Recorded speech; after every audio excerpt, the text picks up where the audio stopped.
Morning, people. What do you all think of Mel Gibson, the actor? What do you know about Mel Gibson, the actor? He was ostracised from Hollywood for many, many, many years. He went through a period of alcoholism, went on some fairly outrageous rants and raves, got accused of being anti-Semitic. He's a very, very, very dyed-in-the-wool, old-school, staunch Catholic, so he has some very strong views on religion. He got accused of being racist. He basically got completely ostracised from Hollywood and has sort of rebuilt his career and is now regarded again as a top director. He's very much an old school man's man from what I can tell of him, but he's also very outspoken on a lot of topics that would get him put in the conspiracy theory camp. He's very outspoken on things like the climate. He's very outspoken on paedophilia in Hollywood and child abuse in Hollywood. He's very outspoken on things like COVID, alternative treatments, etc. Anyway, he did a podcast with Joe Rogan last week, which I'm going to play here. Just watch this and then I'll come back to it and just let me know what your thoughts on this are. I don't believe that there is anything that can afflict mankind that hasn't got a natural cure for it. I think that there has to be. It just makes sense to me. Now, I couldn't prove that, but I just believe that. Yeah. That there's got to be something that cures things. And I'll tell you a good story. Okay. I have 3 friends. All 3 of them had stage 4 cancer. All 3 of them don't have cancer right now at all.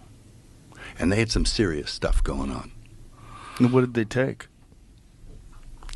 Jesus. They took some, what you've heard they've taken. Ivermectin. Fenbendazole. Fenbendazole, yeah. That stuff. Yeah, I'm hearing that a lot. They drank hydrochloride something or other. There's studies on that now where people have proven that people are drinking methylene blue and stuff like that. Yeah, methylene blue, which was a fabric dye. Yeah. Yeah, it was a textile dye. And now they find out it has profound effects on your mitochondria. Yep. Yeah. This stuff works, man. There's a lot of stuff that does work, which is very strange because, again, it's profit.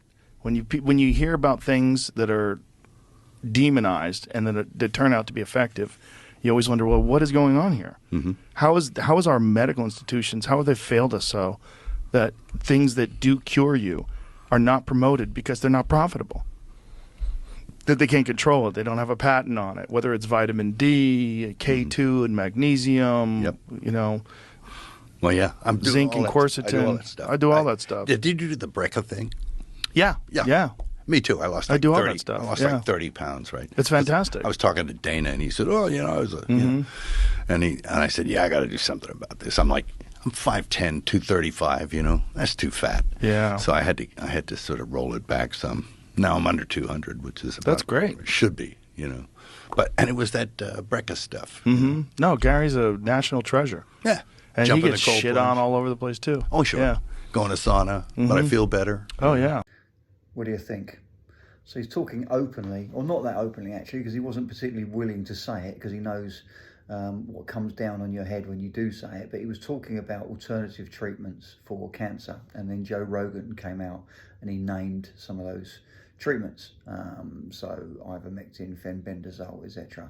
Now, the medical establishment, you have to say here, has not recognised any of these treatments as working whatsoever, although there are some studies now, proper peer-reviewed studies that are starting to show the same sorts of results. But there's loads and loads and loads of apocryphal studies and articles saying that these things work. There's a doctor on X, if you're on X or Twitter, there's a doctor called Dr. William Mackis.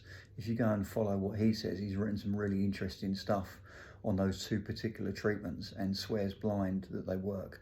But what's interesting is that these things are now being openly discussed by people like Joe Rogan, people like Mel Gibson, and they're openly saying that the establishment is suppressing these things for monetary reasons, that the treatment of certain illnesses earns the establishment an absolute fortune, earns the insurance companies absolute fortunes, and that if there are more natural treatments available, clearly they don't necessarily want people having access to those because it will destroy those industries. I have no idea whether that's true or not. You'd like to think that it isn't true, but it's interesting now that people of the status of Joe Rogan, status of Mel Gibson are so openly discussing it and so openly talking about it.